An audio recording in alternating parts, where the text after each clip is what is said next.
Kırmızı buğday ayrılığımı sezimden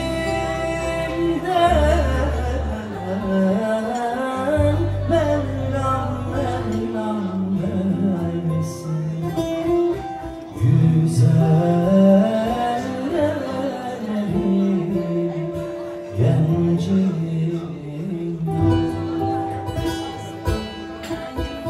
Kim ayrılmış ben ayrılan eşimden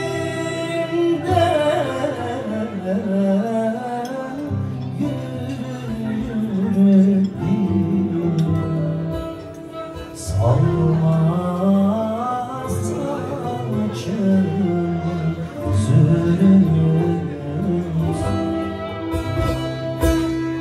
Açıver cepkeni elmas yerden görürüz.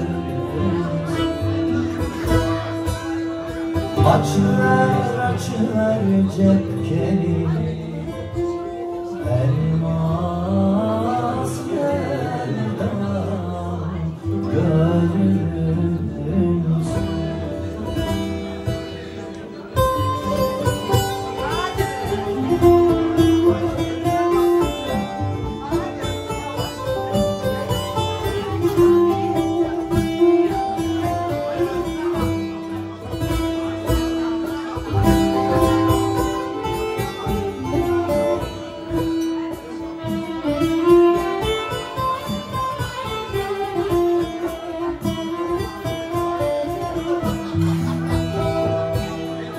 Yol üstüne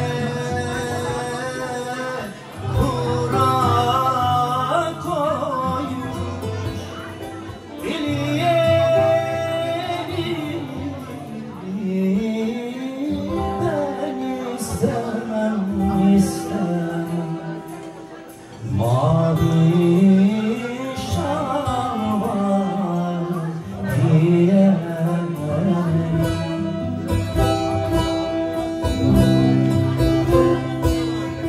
Ben isterim tetre pantol giyerim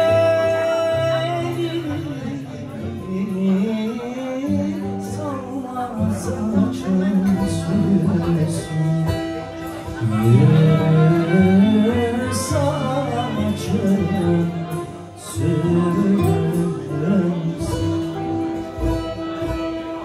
Açıver cepkeni elmas yerden görürüz. Açıver cepkeni